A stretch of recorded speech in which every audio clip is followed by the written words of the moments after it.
Materinya udah muncul. Materinya udah muncul? Sudah, Bu. Sudah, Bu. Sudah, Bu.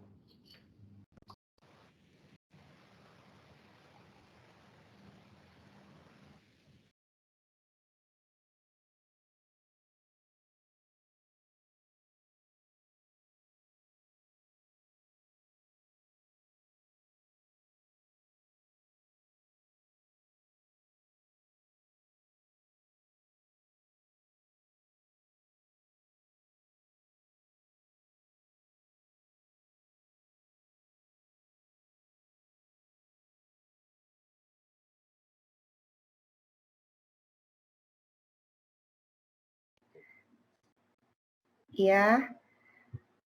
Ini pelajaran sosiologi hukumnya ini pertama ya, pertemuannya dengan saya. Iya, Bu. Iya, Bu. Betul, Bu. Pertama, Bu. Oke. Di sini, bentar ya. Sistematika ilmu hukum. Ilmu hukum itu terbagi, mana ini ketua kelasnya? Ketua kelasnya dulu yang bacakan ini. Siap, Bu. Saya lagi nge-add teman-teman di grup ya. Oh ya udah, Andika Setiawan lah. Bu, Ya, tolong bacain Andika.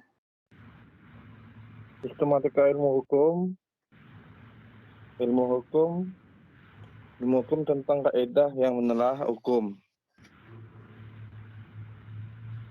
Terus ilmu pengertian. Subjek hukum, hak dan kewajiban, peristiwa hukum, hubungan hukum, objek hukum. Kedua, ilmu tentang kenyataan yang menyoroti hukum. Dengan sosiologi hukum, antropologi hukum, sosiologi hukum, perbandingan hukum, dan sejarah hukum, Bu. Oke, lanjut. Penjelasan sistematikanya. Penjelasan sistematika ilmu hukum terbagi menjadi ilmu tentang kaidah yang menelaah hukum, ilmu pengertian, dan ilmu tentang kenyataan hukum. Ilmu tentang kaidah yang menelaah hukum dan ilmu pengertian merupakan bagian dari paradigma Montesquieu, sedangkan ilmu tentang kenyataan hukum merupakan bagian dari paradigma Montesquieu. Berdasarkan hal tersebut, maka sosiologi hukum merupakan subbagian ilmu tentang kenyataan hukum dan sub-bagian dari ilmu hukum. Oke, baik. Thank you Pak Andika. Pak Andri Oktora. Ya, Bu. Jadi tentang sosiologi hukum. Permasalahan yang dipelajari dalam sosiologi hukum itu ada 7. Yang pertama, hukum dan sistem sosial masyarakat. Yang kedua, persamaan dan pembedaan sistem-sistem hukum. Yang ketiga, sifat sistem hukum yang dualistis. Yang keempat, hukum dan kekuasaan. Kelima, hukum dan nilai-nilai sosial budaya. Keenam, kepastian hukum dan kesebandingan. Ketujuh, peranan hukum sebagai alat untuk mengubah masyarakat atau dalam bahasa Inggrisnya a tool of social engineering. Oke, lanjut Pak Andri. Secara teoritis. Secara teoritis, hukum dikonsepsikan ke dalam 5 paradigma konsep hukum, yaitu yang pertama, hukum diartikan sebagai asas-asas kebenaran dan keadilan yang bersifat kodrati dan berlaku secara universal. Yang kedua, hukum diartikan sebagai norma-norma positif di dalam sistem perundang-undangan hukum nasional. Yang ketiga, hukum diartikan sebagai apa yang diputuskan oleh hakim atau in concreto dan tersistematis sebagai jurisprudensi. Yang keempat, hukum diartikan sebagai pola-pola perilaku sosial yang terlembaga dan eksis sebagai variabel sosial yang empirik. Yang kelima, hukum diartikan sebagai manifestasi makna simbolik para pelaku sosial sebagaimana tampak dalam interaksi antar mereka. Berdasarkan konsep tersebut, maka sosiologi hukum terdapat dalam konsep yang keempat dan kelima atau konsep D dan E. Oke. Bentar. ruang lingkup sosiologi hukum. Ayu Sipa Anggraini. Ruang lingkup sosiologi hukum, pertama, pendekatan instrumental. Sosiologi hukum mempelajari keteraturan dan berfungsinya hukum agar dapat berfungsi secara efisien. Yang kedua, pendekatan hukum alam dan kritik pendekatan positivistik. Penelahan arti legalitas agar dapat menentukan wibawa moralnya dan menjelaskan peranan ilmu sosial dalam menciptakan masyarakat yang didasarkan pada keadilan. Yang ketiga, pendekatan paradigmatik. Sosiologi hukum bertugas untuk mempelajari dan mengkritik paradigma yang ada, kalangan profesi hukum dan norma hukum, mempelajari kenyataan hukum, mengidentifikasi perbedaan antara kenyataan dengan paradigma yang berlaku, dan mengajukan rekomendasi untuk mengadakan perubahan pada perilaku atau norma dan mengajukan paradigma-paradigma baru. Saya lagi ngajar. Sampai jam 4 sore. Enggak apa-apa sih, nanti jam 12 saya ada kenapa? Ada perlu ya.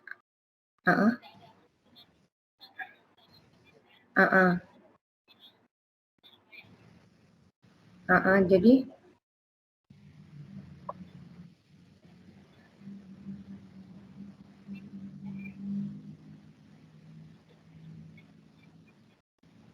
bentar. Nak, bentar ya. Ibu angkat telepon dulu. Rumah Ibu di Singapura disewa, bentar ya. Siap, Bu. Gimana? Kontraknya gimana? Market.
lagi baru telepon ya. Oke, thank you. Thanks, bye.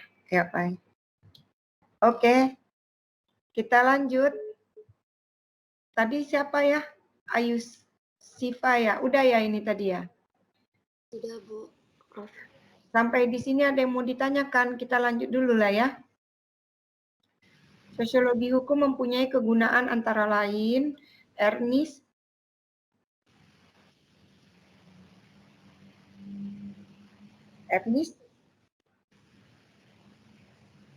bisa bacain? Pak Ernest? Signalnya di Karimun ya?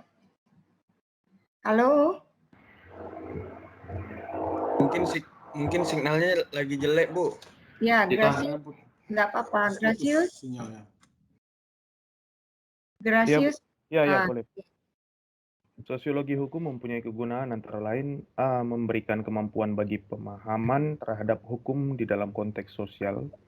Yang kedua, memberikan kemampuan untuk mengadakan analisa terhadap efektivitas hukum dalam masyarakat, baik sebagai sarana pengendalian sosial, sarana untuk mengubah masyarakat, dan sarana untuk mengatur interaksi sosial agar mencapai keadaan-keadaan sosial tertentu.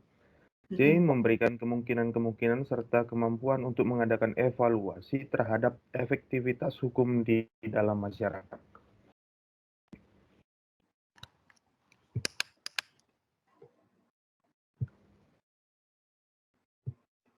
Oke.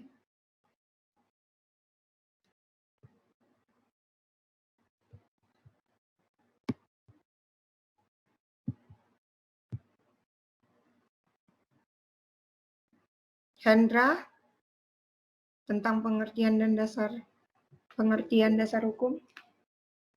Tentang pengertian dasar Dasar. hukum. Ada beberapa bagian. Yang pertama, himpunan peraturan. Yang kedua, berisi perintah atau larangan.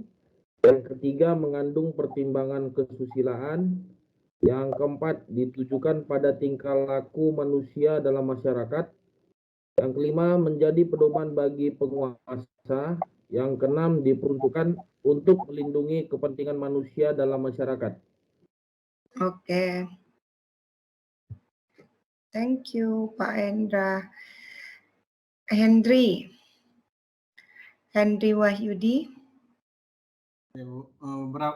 Beberapa pemikiran tentang tujuan hukum. 1. L.J. van Aveldom, yaitu mengatur pergaulan hidup secara damai dan adil. Damai yaitu adanya keseimbangan kepentingan, sedangkan adil adalah kepentingan yang dilindungi secara seimbang. 2. Aristoteles atau retorika. Ada dua macam keadilan, yaitu A. Distributif, yaitu adalah memberikan jatah sesuai. B. Komutatif, yaitu memberikan jatah sama banyaknya tanpa mengingat jasa masing-masing. Lanjut 3. Ketiga, Profesor Subekti, tujuan hukum mengabdi pada tujuan negara, yaitu kemakmuran dan kebahagiaan rakyatnya. Kemudian keempat, Betam, yaitu menjamin kebahagiaan yang sebanyak-banyaknya kepada orang yang sebanyak-banyaknya. Oke, thank you. Rifki. Klasifikasi tujuan hukum. T. Etis, yaitu hukum semata-mata bertujuan untuk menemukan keadilan. Geni Aristoteles. T. Utilitas, yaitu tujuan hukum adalah the greatest good of the greatest number. Jeremy Bentham. T. Campuran, yaitu tujuan pokok hukum adalah ketertiban, keadilan, dan kedamaian hidup, mengabdi kepada tujuan negara untuk mendatangkan kemakmuran dan kebahagiaan bagi rakyat. Mukhtar Kusumamajaya, Surjono, Purnadi, Alpeldon, Subekti. Oke. Lanjut, fungsi hukum. Imbuh Agustanto. Fungsi hukum 1. Alat ketertiban dan keteraturan. 2. Sarana mewujudkan keadilan sosial lahir batin. 3. alat penggerak pembangunan. Keempat, alat kritik atau fungsi kritis, yaitu mengawasi penegak hukum, aparatur pengawas. Kelima, untuk menyelesaikan pertikaian. Oke, lanjut. Pak Imbu. Terbentuknya hukum abad 18 dan 19. Terbentuknya hukum abad 18 dan 19 ada dua pandangan. A. Legisme, hukum dibentuk oleh perundang-undangan saja. Kebiasaan dapat berlaku sebagai hukum setelah ada pengakuan undang-undang. B. Renrechtsstelle, hukum terbentuk oleh peradilan, undang-undang, kebiasaan, dan lain-lain hanya merupakan sarana pembantu bagi hakim untuk menemukan hukum pada kasus konkret. Titik berat pandangan ini pada kegunaan sosial atau social dogmatism. Oke, sampai di sini ada yang ingin ditanyakan? Atau kita lanjut dulu? Atau ada yang ingin ditanyakan? Atau ada yang kurang dipahami materinya untuk sampai slide 13? Atau kita lanjut? Lanjut aja dulu, Bu. Siap. Siap. Jana Mila, bagaimana pandangan sekarang? Hukum terbentuk dengan berbagai cara. Hukum terbentuk dengan berbagai cara. Yang pertama, terbentuk oleh pembentuk undang-undang. Penerapan undang-undang tidak mekanis, tetapi via penafsiran. Perundang-undangan tidak sempurna, tidak jelas, terkadang kosong, sehingga penafsiran dan pengisian kekosongan hukum menjadi tugas hakim. Yang kedua, terbentuk dengan pergaulan sosial. Yang ketiga, terbentuk karena peradilan kasasi berfungsi terutama untuk memelihara kesatuan hukum dalam pembentukannya. Jadi saat ini hukum terbentuk karena kebiasaan, perundang-undangan, dan proses peradilan. Oke, thank you. Di sini, disiplin hukum sebagai pasangan nilai-nilai antinomis. Bisa dilihat, bisa dimengerti?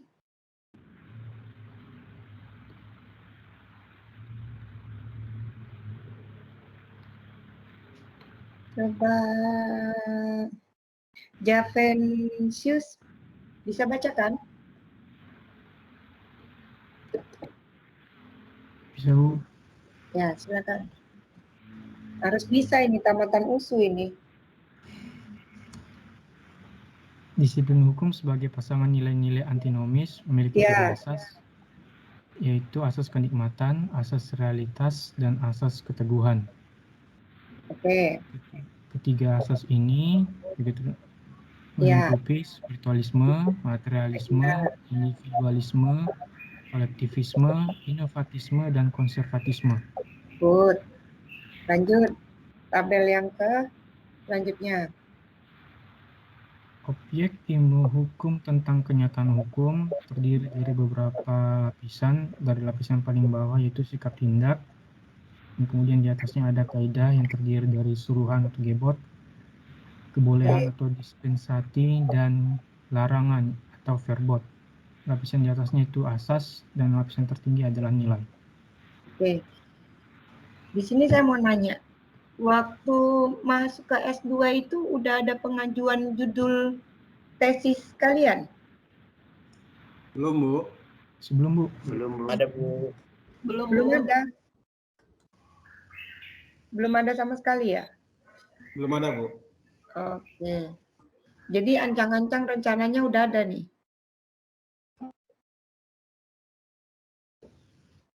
Ancang-ancang judulnya ini udah ada. Proposal untuk judul tesisnya. Beberapa sudah. Beberapa sudah.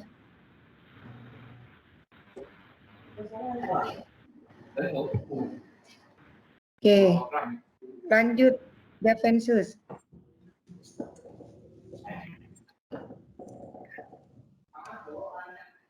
Ini yang di atas ini ada 3 poin ya, Bu ya? 2 poin aja itu kayaknya. Satunya interaksi manusia mengandung interaksi manusia mengandung 3 unsur, yaitu tindakan atau act, sesuatu atau thing, dan makna atau hukum ini. Hukum yang dimaksud bukan saja hukum dalam arti tertulis, tapi juga yang tidak tertulis, baik menyangkut falsafah, intelektualitas, maupun jiwa yang melatar belakangi penerapan hukum. Oke. Penerapan sosiologi hukum terkait dengan nilai dan norma. Nilai itu, ya Bu. Thank you Pak Javinus. Junineti.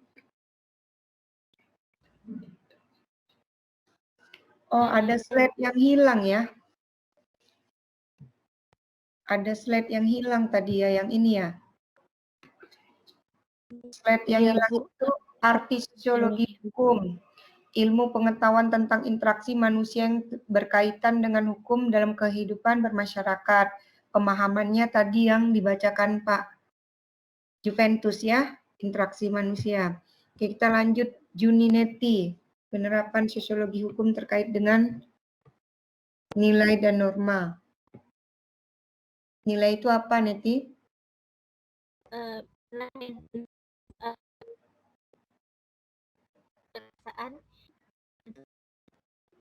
Penerapan sosiologi hukum terkait dengan nilai dan norma. Nilai itu mentalita.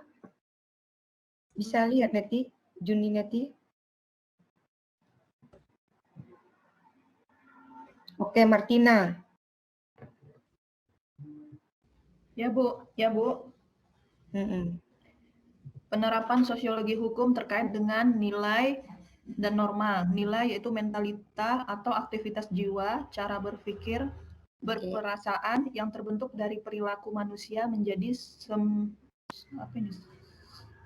menjadi sebuah anggapan. Ya. Kalau norma yaitu ukuran tentang sejumlah perilaku yang diterima dan disepakati secara umum oleh masyarakat. Folkways, mores, custom, dan laws. Kemudian bentuk-bentuk interrelasi individu dalam masyarakat, kerjasama atau cooperation, penyesuaian atau accommodation, persaingan atau competition, pertentangan atau konflik, penguasaan atau domination. Oke. Thank you. Melissa Irianti. Ya Bu, pendekatan sosiologi hukum itu ada 3, yaitu komponen, quid juris, and quid facti. Nah, kalau komponen itu ada fokus, proses, orientasi, perspektif, kegunaan, dan tujuan. Kalau quid juris itu ada peraturan-peraturan, logika, kepentingan, seragam, praktis, dan pengendalian. Sedangkan quid facti itu ada struktur sosial, akal budi, moral, bervariasi alamiah, dan keseimbangan. Pengembangan hak tidak terlepas dari aspek normatif dan sosiologis. Dalam kenyataan, kedua model tersebut saling terkait, saling melengkapi, dan saling kontradiksi dalam aplikasi. Oke, thank you. Miming? Siap Bu, makna tabel. Hukum memiliki jangkauan luas dalam kehidupan. Pakar atau praktisi hukum cenderung berorientasi ke quid juris atau kebenaran normatif. Masyarakat, potensi harmoni, konflik. Pakar sosiologi cenderung berorientasi ke quid facti, yaitu kebenaran empiris. Kebenaran ditentukan oleh kekuasaan atau disahkan oleh sistem politik. Kebenaran sosiologi hukum yaitu kesesuaian antara fakta empiris dengan teori yang dijadikan ukuran untuk melihat kebenaran. Oke, thank you. Sampai di sini masih belum ada yang ditanyakan, kita lanjut. Lanjut ya. Kita break sampai slide 20 ya. Melissa udah? Belum kan?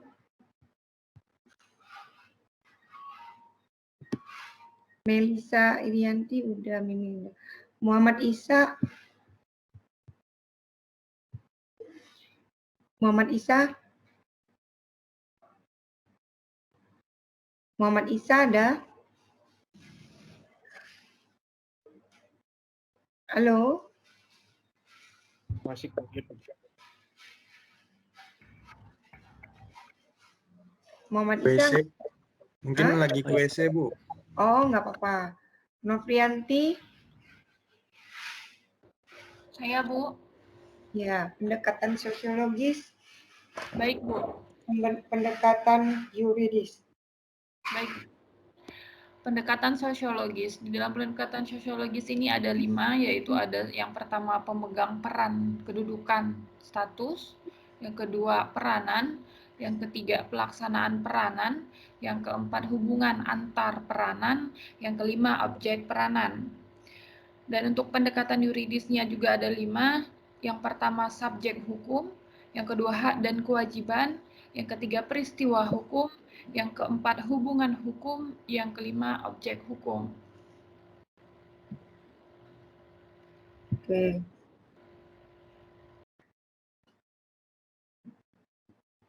Setelah mencermati bagian tersebut, maka hukum adalah Nur Asih.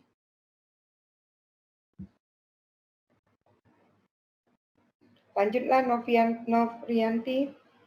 Baik, Bu. Mencermati bagian tersebut, maka hukum adalah lembaga sosial atau social institution. Artinya, hukum merupakan kesatuan kaidah yang bertujuan untuk memenuhi kebutuhan dasar manusia pada segala tingkatan yang dimaksudkan untuk mencapai kedamaian dalam masyarakat.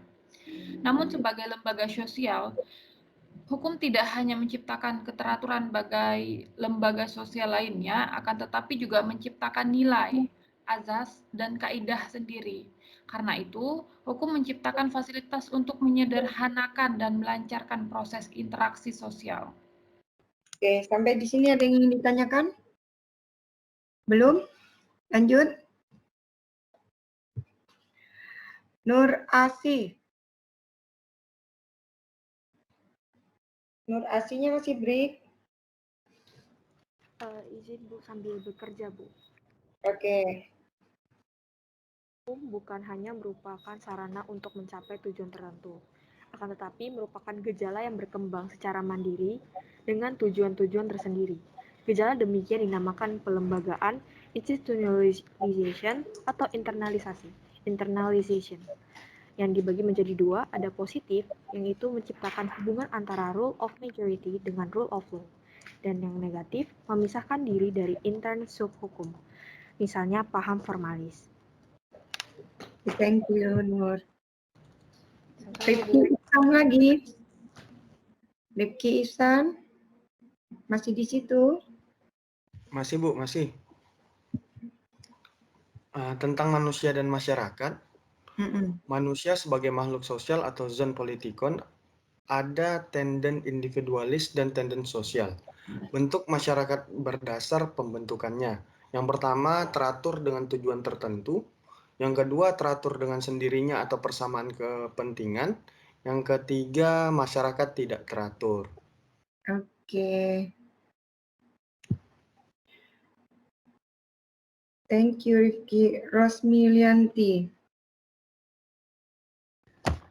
Bentuk masyarakat menurut dasar hubungan terbagi menjadi 2. Yang pertama ada paguyuban, yang kedua ada patembayan. Bentuk masyarakat berdasar peri kehidupan, kebudayaan terbagi menjadi 5. Yang pertama ada primitif, desa dan kota, teritorial genealogis, dan bentuk masyarakat menurut hubungan keluarga terbagi menjadi 4 yang terdiri dari nuclear family, extended family, suku bangsa, dan bangsa. Oke, thank you Sri Ratna. Dewi.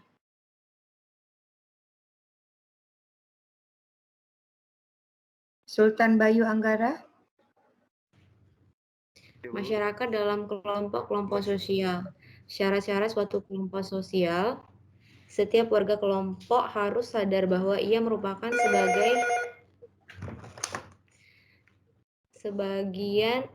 sebagian warga kelompok dari yang bersangkutan. Yang kedua, adanya hubungan timbal balik antara warga yang satu dengan warga yang lain atau interaksi. Yang ketiga, terdapatnya suatu faktor atau beberapa faktor yang dimiliki bersama oleh warga-warga kelompok itu sehingga hubungan antara mereka bertambah erat.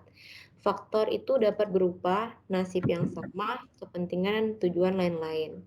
Yang keempat, adanya struktur. Yang kelima, adanya perangkat kaidah-kaidah. Yang keenam, menghasilkan sistem tertentu. Oke, thank you. Sultan Bayu Anggara. Ya, Bu. Lapisan-lapisan sosial, kekuasaan, dan hukum. Social stratification, perbedaan masyarakat ke dalam kelas-kelas secara bertingkat. Penilaiannya. 1. Benda-benda yang bernilai ekonomis.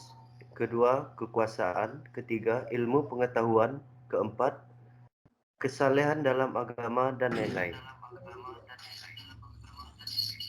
Oke. Lanjut, lapisan dalam masyarakat. Sultan. Ya, Bu. Lapisan dalam masyarakat.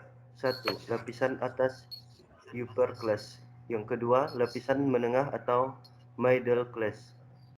Yang ketiga, lapisan bawah, lower class. 1. Karena lapisan tersebut, maka timbul makna pokok dari kekuasaan, yaitu kemampuan untuk mempengaruhi pihak lain menurut kehendak yang ada atau pemegang kekuasaan. Menurut Selo Semerjan, bahwa adanya kekuasaan tergantung dari hubungan antara yang berkuasa dengan yang dikuasai, atau dengan perkataan lain antara pihak yang memiliki kemampuan untuk melancarkan pengaruh dan pihak lain yang menerima pengaruh itu dengan rela untuk karena terpaksa. Thank you. Teddy Sutadi Ahmad. Perbedaan antara kekuasaan dengan wewenang. Itu setiap kemampuan untuk mempengaruhi pihak lain. 2. Wewenang, yaitu kekuasaan yang ada pada seseorang atau sekelompok orang yang mempunyai dukungan atau mendapat pengakuan dari masyarakat. Lanjut, Pak Teddy. Hubungan antara kekuasaan dengan hukum. 1. Para pembentuk. Penegak maupun pelaksana hukum adalah warga masyarakat yang mempunyai kedudukan yang mengandung unsur-unsur kekuasaan. Akan tetapi, mereka tidak dapat mempergunakan kekuasaannya dengan sewenang-wenang, oleh karena ada pembatasan-pembatasan tentang peranannya yang ditentukan oleh cita-cita keadilan masyarakat dan oleh pembatasan praktis dari penggunaan kekuasaan itu sendiri. 2. Sistem hukum antara lain menciptakan dan merumuskan hak-hak dan kewajiban beserta pelaksanaannya. Oke, thank you. 31 apa ya? Di sini kok nggak muncul ya?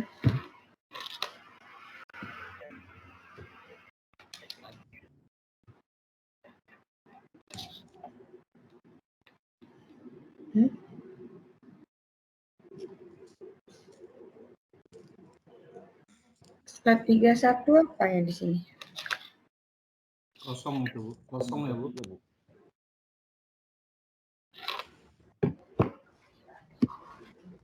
Slide 31-nya pertemuan ketiga, Bu. Ya, Bu.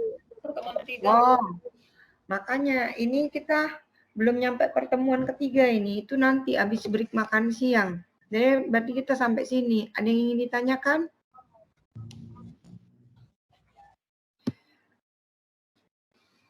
Ada yang ingin ditanyakan? Ada yang kurang jelas?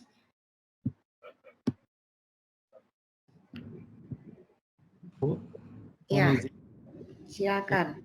Jadi Bu, Ya, jadi dari sekian pemaparan ini banyak dari referensi sebelumnya Bu ya, ahli hukum sebelumnya. Mungkin karena saya tidak dari ilmu hukum sebelumnya Bu, ada referensi-referensi dari Ibu untuk mungkin ahli hukum sebelumnya yang bisa kita jadikan acuan ataupun mungkin rekomendasi penulis ataupun buku yang bisa Ibu sarankan Bu. Oh gitu. Kalau buku atau penulisnya apa ya? Kalau saya sih di sini sosiologi hukum itu sendiri, kalian paham nggak? Apa itu arti sosiologi hukum? Dasar-dasarnya dulu lah ya.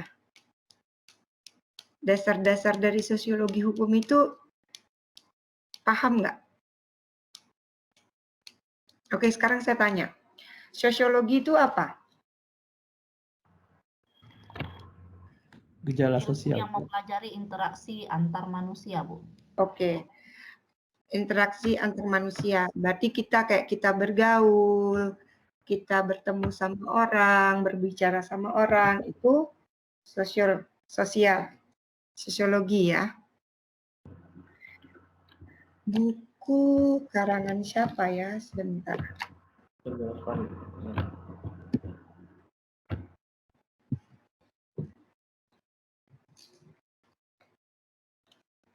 Yang lain, ada pertanyaan yang lain?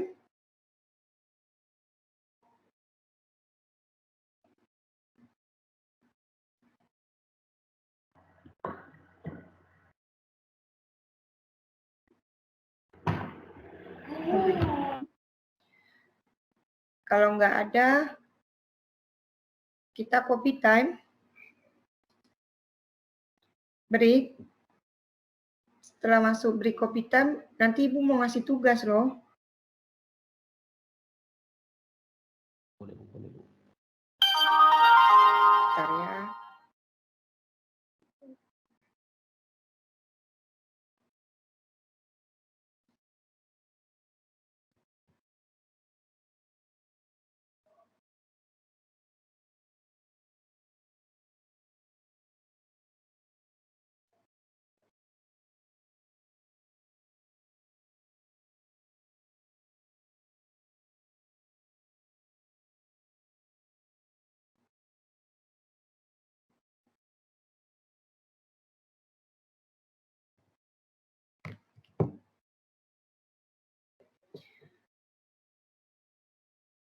Karangan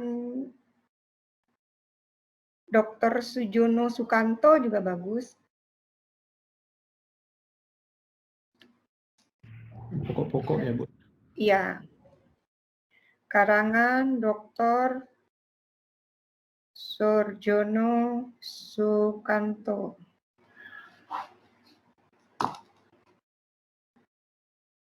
Oke, ada yang lain? Ada yang ingin ditanyakan? Atau kalian baca-baca ulang? Kita break 15 menit. Nanti setelah 15 menit ada yang ingin ditanyakan atau tidak? Gimana? Baik, Bu. Boleh, Bu. Baik, Bu. Setuju? Setuju, Bu. Setuju, Bu. Setuju. Iya. Dibaca-baca ulang. Kita break 15 menit, copy time. Nanti kita lanjut lagi. Jadi sekarang agar semuanya bisa menguasai dan mendalami, di sini kita sama-sama belajar. Nanti yang nggak tahu bisa ditanyakan dengan berjalannya tugas, jadi kalian sama-sama bisa belajar di sini. Carilah minimal 5 slide tentang sosiologi hukum yang mengungkapkan sebab atau latar belakang timbulnya ketimpangan tata tertib masyarakat yang dicita-citakan, gitu loh. Dengan keadaan masyarakat yang di dalam kenyataan masyarakatnya itu seperti apa gitu. Minimal 5 slide. Kalian boleh diskusi. Di sini kalian bisa nanti dengan berjalannya kalian mengerjakan tugas apa yang kalian tidak mengerti, kalian mendapat beberapa pertanyaan yang ingin ditanyakan ke saya juga bisa kalian buat. Nah, jadi di sini kita sama-sama belajar ya. Bapak-bapak, ibu-ibu, adik-adik, kakak-kakak semuanya. Nanti kita ketemu lagi setelah break makan siang. Jadi kalian ngerjain ini sampai kita break makan siang itu jam berapa ya? Aturannya di situ jam berapa breaknya? Jam 1, Bu. Sampai jam 1. Berarti jam 1 itu tugasnya udah selesai. Jadi kalian kerjakan dari sekarang 10.27 sampai jam 12 ya. Untuk mengerjakan tugas hanya 5 slide masing-masing ya. Nanti setelah break ketemu makan siang, saya ingin kalian presentasikan satu-satu. Dan di situ kita sambil sharing. Nanti apa yang kalian presentasikan satu-satu, maka di situ timbullah beberapa permasalahan yang kalian dapatkan sehingga saya bisa menjelaskan dari praktek gitu loh. Kalau ini kan hanya penjelasan teorinya saja. Oke? Nah, karena kalian mencari suatu kejadian tadi tidak sesuai antara kenyataannya di lapangannya seperti ini, Bu. Nah, itu kan terjadi ketemu gitu kan suatu permasalahannya. Nanti di situ kita bahas sama-sama, kita belajar sama-sama. Jadi carilah 5 slide ini, nanti presentasi satu-satu ya. Di sini semuanya ada nilainya. Oke? Bisa dipahami? Ada yang ingin ditanyakan? Tugas yang saya berikan?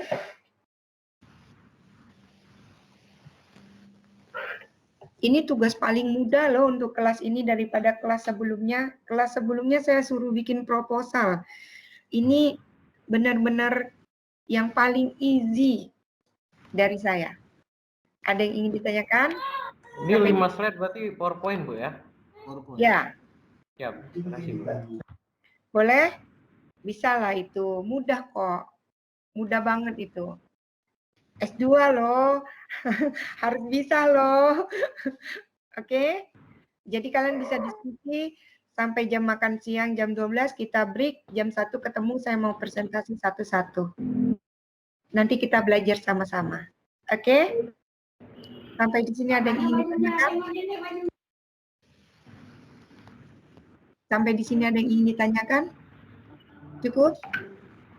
Selamat mengerjakan. Oke, selamat mengerjakan.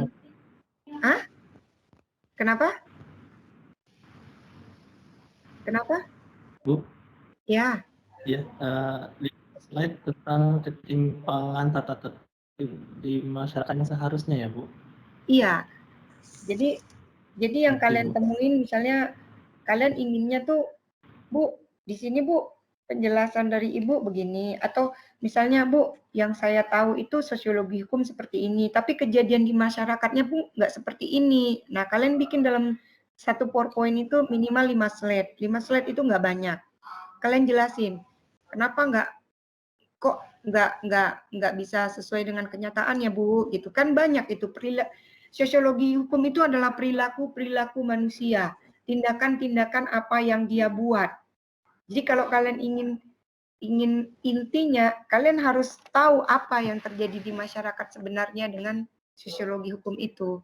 Nanti di situ kita bahas sama-sama. Berarti ini contoh kasus gitu, Bu ya? Boleh, contoh kasus boleh, apa aja yang menurut kalian, nanti kalau saya kasih contoh, salah satu ada ngambil, ini harus ide sendiri nih, masing-masing beda-beda ya, jangan ada yang sama, karena kita presentasi di sini mencari case yang berbeda, sehingga kita bisa membahas lebih luas tentang sosiologi hukum ini. Bagaimana? Ya, siap, baik. Oke? Bu, izin Bu tanya. Cukup, selamat Bu, izin bertanya, Bu. Hah? Bu, Apa izin tuh? bertanya. Ini Ya. berarti contoh kasus, kemudian dianalisa seperti itu ya, Bu ya? Iya. Kalian Berarti cari satu kasus atau lebih, Bu? Satu aja, masing-masing satu. Jadi Oke, baik, Bu. misalnya si A nggak boleh sama dengan si B gitu. Contohnya Jana nggak bisa sama dengan Juventus misalnya. Itu masing-masing gitu, satu kasus kalian analisis, kalian ceritakan dan kalian kaitkan dengan sosiologi hukum dan kenyataannya gitu. Baik, Bu, terima kasih. Oke, ada lagi yang mau ditanyakan tentang tugasnya? Cukup jelas? Cukup jelas? Jelas, Bu. Oke, selamat mengerjakan. Sampai ketemu setelah jam makan siang.